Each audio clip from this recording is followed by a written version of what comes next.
Chapter 1. The Beast and the Chains. The sun hung low over the barren world of Vertil, casting its dying light over the cracked and parched earth, where nothing but the dust and the wind seemed to rule. The skies, once blue and vibrant, had long ago turned to a sickly shade of orange, the result of the planet's endless wars and the burning skies of conflict that had torn apart its surface. The atmosphere was heavy, suffocating, as if even the air itself had grown tired of the endless struggle that had plagued the world for centuries. Its people were survivors, those who had managed to carve out an existence in the inhospitable landscape. Life here was harsh, merciless, and unforgiving. There was little room for weakness, for compassion, for anything other than survival. And yet, on this cursed world, a cruel fate had befallen one innocent creature who had not asked to be a part of their struggle. Her name was Lyra. She was not of this world, not a native of the wastelands that sprawled across Vertil like a forgotten tomb. Lyra was an alien, a visitor from a distant planet whose only sin was crossing paths with the wrong people at the wrong time. The traders who had captured her saw her only as a prize-in exotic creature to be dragged through the hellish plains, bound by chains and tethered to a beast, their cruel laughter echoing in the dust-choked winds as they subjected her to unimaginable torment. The beast she was tied to was a savage, half-wild creature from the deep caverns of Vertil's southernmost deserts. It was massive, its form resembling that of a boar, but with twisted horns and eyes that glowed a haunting shade of red. Its body was covered in matted fur, and its tusks gleamed like jagged knives in the dying sunlight. The traders had tamed the beast for their own purposes, brought it to the surface to help drag their captured prize across the planet. Lyra was tethered to the creature with heavy chains, her wrists raw from the rough metal, her skin bruised and torn. The beast, its enormous hooves sinking into the earth with each heavy step, dragged her relentlessly, kicking up the dust as it moved forward with grim determination. It was a cruel and unnecessary punishment, meant to break her spirit, to strip away the pride that still burned in her chest despite the pain. They wanted her to beg, to cry, to submit to the harsh reality they had imposed upon her, but Lyra refused. Even as the wind howled around her, carrying with it the scent of death and decay, she held her head high. She was not like them, these merciless traders who saw nothing but profit in the suffering of others. She was an alien, a stranger to this broken world, but she was not going to give them the satisfaction of breaking her. She would endure. She had to. For 10 long days, they dragged her through the wastelands of Vertil, over cracked hills, and across the dry riverbeds that had long since dried up. Lyra's body grew weaker with each passing day, her limbs shaking with exhaustion, but her mind remained sharp, focused on the single thought that kept her going: survival. She would not die here. She couldn't. The traders, their cruel faces twisted into grins as they watched her struggle, were beginning to believe that she would break just like every other captive they had ever had. But they underestimated her. They underestimated the will to live that burned deep within her. On the 10th day, as the sun began to set once more, casting an eerie red glow over the landscape, something changed. Lyra had long since lost track of time. The days blurred into one another, each one a painful cycle of dragging through the wastelands, tethered to the beast, enduring the jeers and mockery of the traders. Her strength had waned, her body was barely holding together, but her resolve remained unbroken. The traders had grown complacent, assuming that she was nothing more than a beaten animal, a tool to be used and discarded.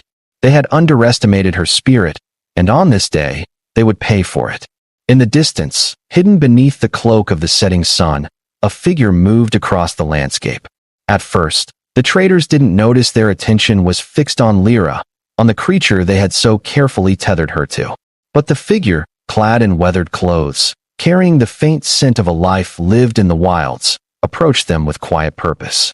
The figure was human, though they hadn't expected to see one in this forsaken land. As the figure drew closer, the traders' laughter faltered, their eyes narrowing. One of them raised a hand to signal the others to halt. "Who's there?" the leader of the traders shouted, his voice rough from days of travel and the dry winds of Vertil. "Come out and show yourself." The human stepped forward from the shadows, revealing a man of medium height, with dark hair and a scar running across his jaw. His face was hard, but his eyes sharp, calculating, spoke of someone who had seen death and lived to tell the tale. He was not a man of wealth or status, but of survival. He carried no weapons, only a tool belt and a pack slung over his shoulder, though there was an unmistakable air of authority about him, something that made the traders hesitate. "I've been tracking that beast for days," the human said, his voice low but commanding. "It's not a creature you should be dragging around, especially not like this." The traders, who had been emboldened by their cruelty, now stiffened, sizing up the stranger with wariness. The leader sneered. "You're in the wrong place, friend," he spat. "This is Vertil, and out here, the only law is survival. We don't take kindly to strangers poking around." The human's eyes flicked toward the beast, its tusks gleaming in the fading sunlight. Then, without warning, he reached into his pack and pulled out a long, slender object. The traders tensed, hands hovering near the hilts of their blades, but the man didn't reach for a weapon. Instead, he unfurled a rope, and with quick, practiced movements, he threw it over the creature's massive head, tightening it in one swift pull. The beast, startled, reared up on its hind legs and let out a guttural roar. The traders rushed forward, shouting in anger, but the human was already moving. He was faster than they had anticipated, and with a sudden, fluid motion, he managed to disable the beast, using the rope to control its movements with ease. He didn't fight the creature with violence. He controlled it with skill and experience, showing no fear. The traders, who had once held the upper hand, now found themselves on the defensive, unsure of how to deal with this unexpected intrusion. "Let her go," the human commanded, his voice cutting through the air like a knife. The traders hesitated, looking at each other for a moment, unsure of what to do. They had never expected a human to stand in their way, especially not one who could control the beast with such ease. But the human's words had struck a chord, and in that moment, the leader of the traders realized that he had no choice but to obey. Slowly, with a look of frustration, the traders began to untie the chains that bound Lyra to the beast. She stood shakily, her legs weak, but her eyes, though clouded with exhaustion, glimmered with something more hope. For the first time in 10 days, she could see a way out. She could see a future where she wasn't just a victim, where she could fight for her survival. As the chains fell to the ground, the human turned to face her. "You're free," he said simply. And in that moment, everything changed. Lyra, the alien girl dragged across a barren world, no longer saw herself as a captive. She had been rescued, but more than that, she had been given a choice. A choice to fight back, to live, and she would take it. She would take that chance and make her stand, not just for herself, but for everything she had lost. Lyra's body was weak, her muscles sore from the relentless days of being dragged across the harsh, unforgiving land. But there was something else now. The chains, which had once been an unyielding reminder of her captivity, now lay discarded on the ground. She stood tall, her posture shaky at first, but her gaze unwavering. She had been released from the physical restraint, but it was the mental one that had truly bound her. For the first time in 10 days, she felt something stir inside her freedom. She glanced at the human, still holding the rope tightly in his hands, his dark eyes watching her with quiet intensity. There was no mocking smile, no taunting like the traders had shown her, just an understanding. He didn't need to say anything more. His actions had spoken volumes. He had saved her. He hadn't done it for glory or out of obligation, but because it was the right thing to do. The traders, once brash and confident in their power, now stood in a group, their hands resting on their weapons. They had expected to intimidate the human, expected to overpower him, but the swift way he had taken control of the beast left them stunned. It was clear that they had misjudged the situation entirely. "What now?" one of the traders grumbled, the words laced with both anger and confusion. He wasn't used to this. He wasn't used to being challenged. He'd expected this to be a simple task: take the alien girl, drag her across the wasteland for a few days, and collect the profits. But now, standing before this stranger, they were faced with something they hadn't prepared for: real resistance. The leader of the traders, a tall, broad-shouldered man with a weathered face, stepped forward. "You don't know who you're dealing with," he sneered. "We own this land, stranger. You think you can just walk in and undo what we've done? We'll make you regret this." The human, however, remained calm. He hadn't drawn a weapon or made any threatening gestures. He simply took a step back, his eyes never leaving the traitors. He was sizing them up, calculating his next move with the quiet precision of someone who had been in far worse situations than this. "I didn't come here to fight," he said, his voice low but firm. "I came to stop you from hurting her any longer."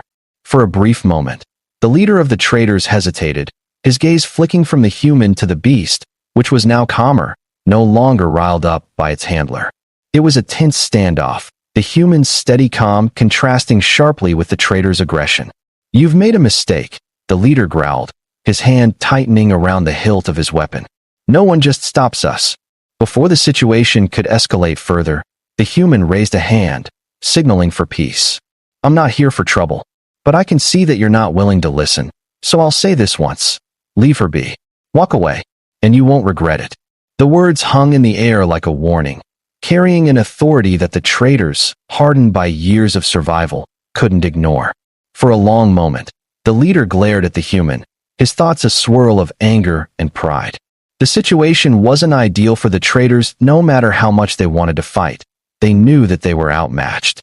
They had come for a simple haul, not to pick a fight with someone who clearly knew how to handle himself. Slowly, the leader released his grip on his weapon, and after a long, tense silence, he gave a sharp gesture to his men. "Let her go, then."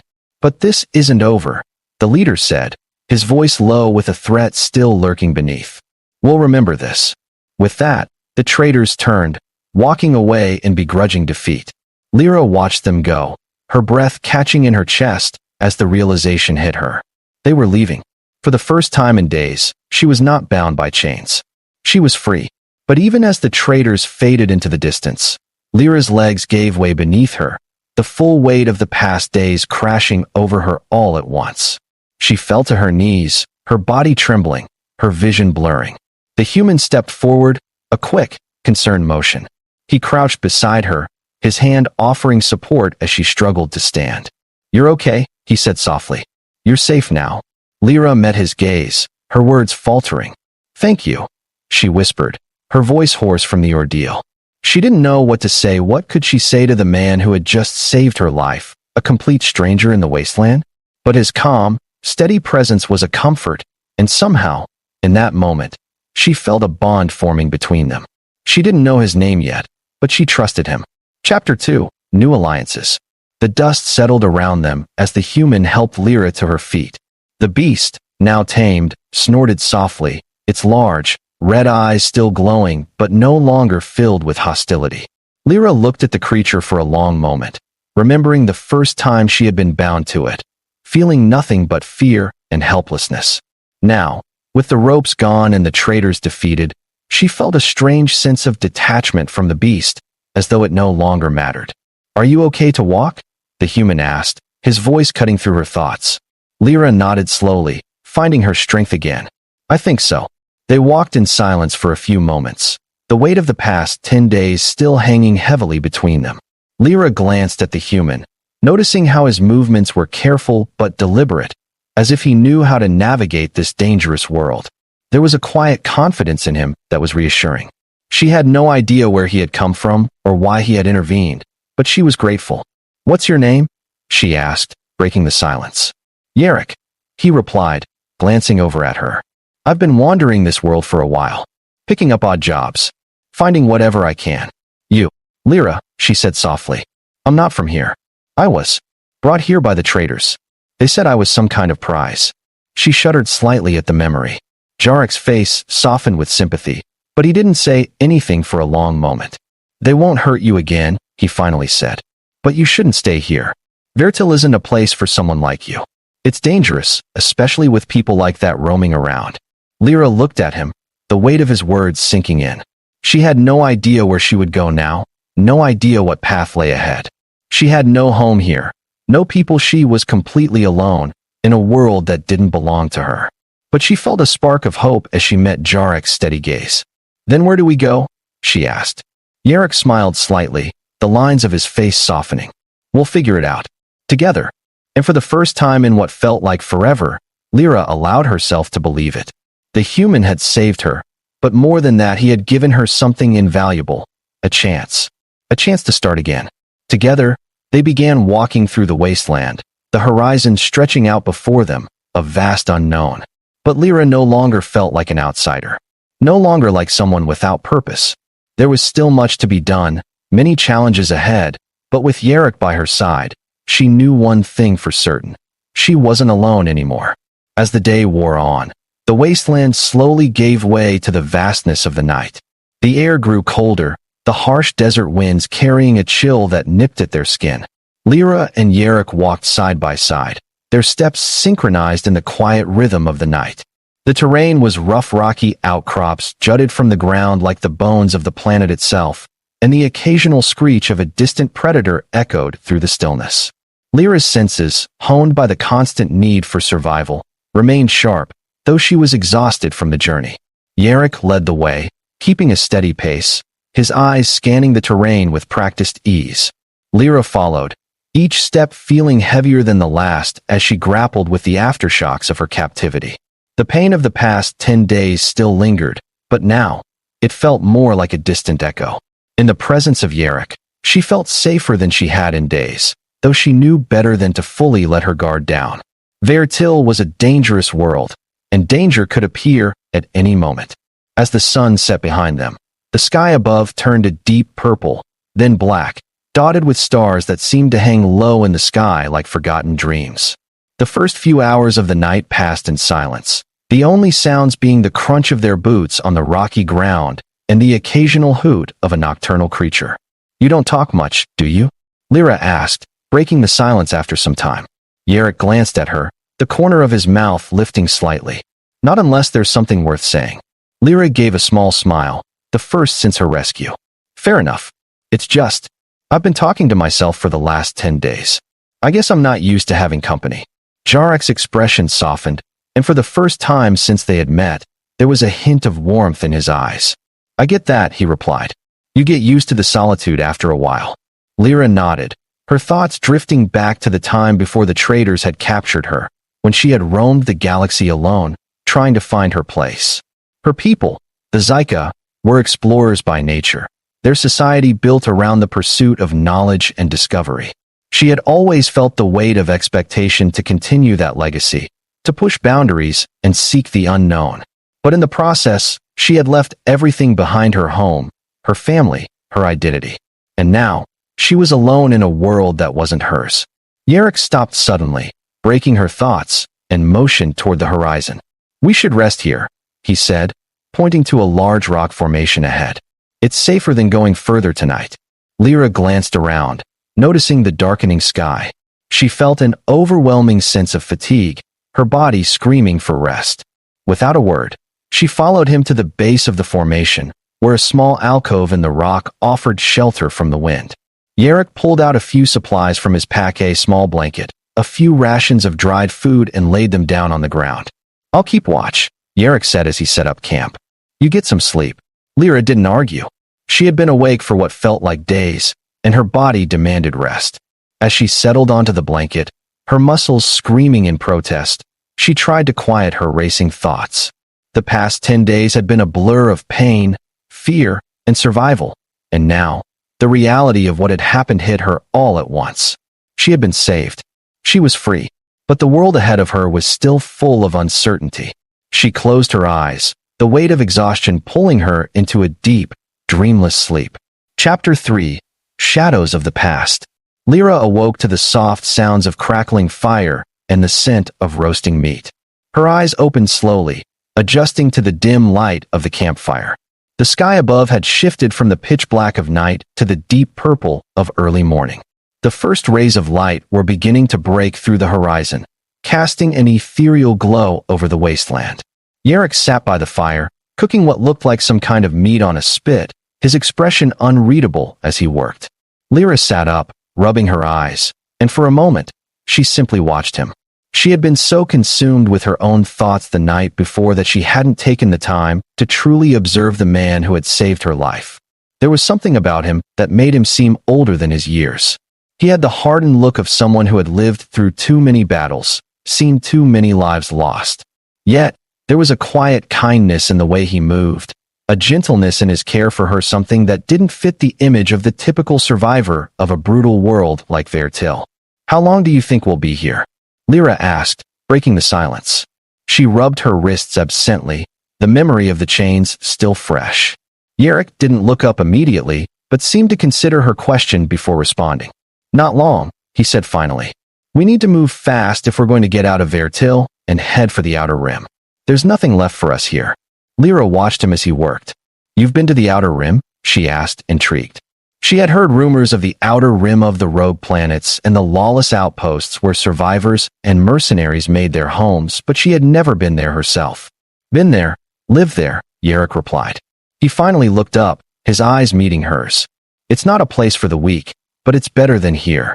Lyra's thoughts wandered, as they often did when she considered her options.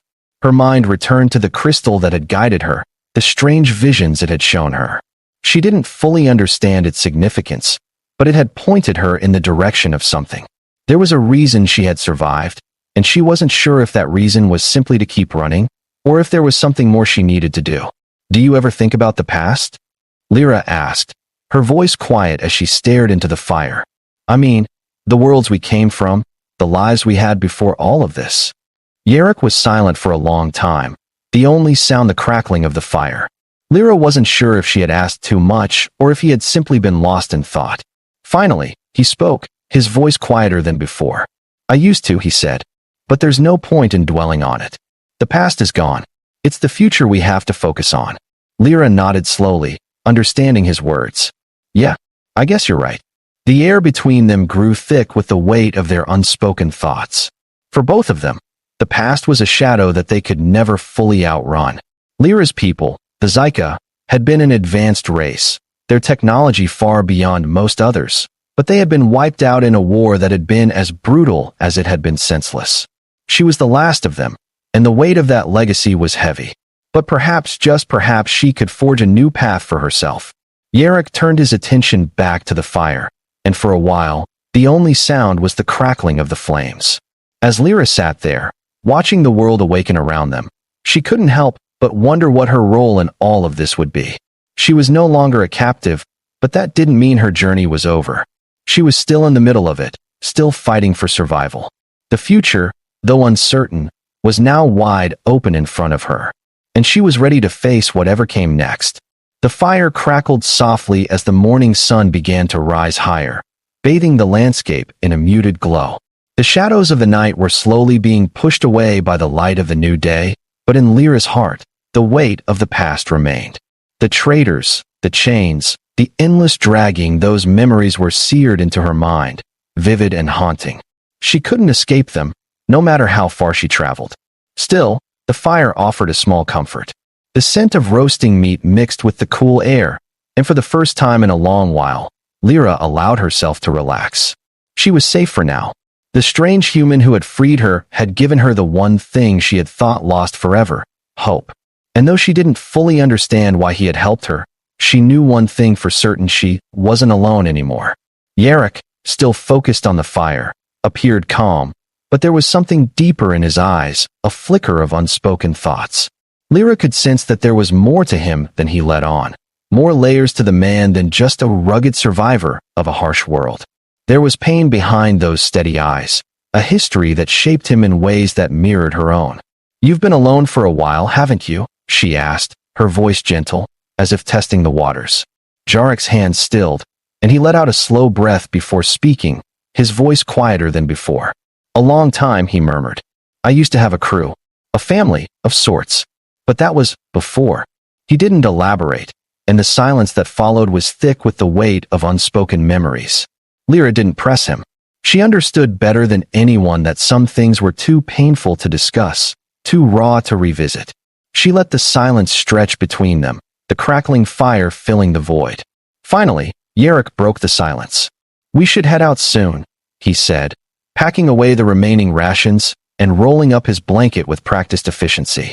"The traitors won't be the last people we run into. Vertil's got a way of drawing the wrong kind of attention." Lyra nodded, her body aching as she rose to her feet. She was still sore from the ordeal, but the sense of freedom was slowly seeping into her bones, strengthening her resolve. She couldn't afford to rest for long. She had learned that much in the past. Day survival meant constant movement, constant vigilance. They gathered their things, the small campfire flickering out as they prepared to leave. As they trekked onward, the landscape of Vertil stretched endlessly before them, a stark, unforgiving desert. But there was something else now in the air, something faint but growing. Hope, perhaps, or at least the promise of something better. Chapter 4. The Path Forward. The days blurred together as Lyra and Yarrick traveled further into the heart of Vertil. The vast desert stretched out before them, its sand dunes shimmering like gold under the harsh sun, but it was a world of desolation. The heat was unrelenting, the winds constant, sweeping across the land and leaving nothing behind but a barren wasteland. But there was something different now. Lyra no longer felt the crushing weight of isolation that had burdened her for so long. In Jarrick's quiet company, the world didn't seem as harsh, as unforgiving. He was a constant presence by her side, a steady force in the midst of an ever-changing world. For the first time in a long time, Lyra allowed herself to believe that maybe, just maybe, there was more to life than just surviving. They had traveled for days, always on the move, always staying one step ahead of the dangers lurking on the planet. And though Vertil was a hostile place, it seemed that their journey was destined for something greater. They had come across signs of other survivors, small groups of people hidden in the cracks of the planet, scavengers and wanderers like Yarrick, each one struggling to rebuild something from the wreckage of the past. But as the days passed, something began to stir within Lyra, a feeling she couldn't shake. It was the same feeling she had had when the traders had captured her, when they had dragged her across the wasteland. The sense that the past wasn't finished with her, that it wasn't done claiming what it had taken. It was the night of the 7th day when they found it. In the distance, a faint glow shimmered through the dark. It wasn't the light of a campfire or a beacon, it was something different, something more ancient. Lyra, wait, Yarrick said, halting their movement. Do you see that? Lyra followed his gaze, her eyes narrowing as she peered into the night. What is that? She whispered, her voice filled with wonder. It was a structure, barely visible in the dark, but unmistakable. It wasn't a natural formation, it was something built, something engineered. The shape of it was strange, alien, with jagged edges and sharp angles that seemed to defy the design of any civilization Lyra had encountered. And yet, as she gazed at it, she could feel the same strange energy that had emanated from the crystal she had found on Vertil all those days ago. It was calling to her. Without a word, they moved toward it, their steps quickening as the glow grew brighter. The structure was enormous, its walls stretching high into the air, covered in strange symbols that shimmered faintly in the moonlight. Lyra could feel her heart pounding in her chest, a mixture of fear and excitement swirling inside her. This place was important. It held the answers to questions she hadn't even known she had yet. Yarrick led the way, his movements cautious but determined. As they approached, the air around them seemed to thrum with energy. Lyra's breath caught in her throat as they stepped into the shadow of the structure. It was as if time itself had slowed down, the world around them silent except for the soft hum of the alien architecture. The entrance to the structure was narrow, the air cool as they passed through. Inside, the walls were lined with strange, glowing symbols that Lyra didn't understand but knew, instinctively, were important. It was like stepping into a forgotten memory, a place that had been untouched by time. And then, at the far end of the chamber, there it was, the crystal. It was large, pulsing with a soft blue light that filled the room. Lyra stepped forward, drawn to it with a force she couldn't explain. She reached out, her hand trembling as it hovered over the surface of the crystal. The moment her fingers brushed against it, a surge of energy shot through her, flooding her mind with visions of a great civilization, of her people, of a galaxy in turmoil. She saw the rise and fall of worlds, the destruction of civilizations, the endless cycles of war. And then, there was her Lyra, the last of the Zyka. Her face appeared, not as a victim, but as a leader. The crystal showed her not the past, but the future. It showed her that she was not just the last of her people. She was their legacy. The visions stopped as abruptly as they had started, and Lyra stumbled back, her breath coming in ragged gasps. What was that? She asked, her voice shaky. Yarrick stood silently, watching her. He didn't have an answer, but he didn't need to. They both understood. The future was now in their hands. Lyra turned to face him, her eyes filled with newfound determination. "I know what I have to do now," she said, her voice steady. "We're not just surviving anymore. We're building something. Something bigger than just us." Yarrick nodded, a small but genuine smile tugging at his lips. "Then let's get to work." Together, they turned and walked out of the chamber, the crystal's light still pulsing softly in the distance. The road ahead was uncertain, but one thing was clear. They were no longer just survivors of a dying world. They were the beginning of something new. And this time, they would not fail.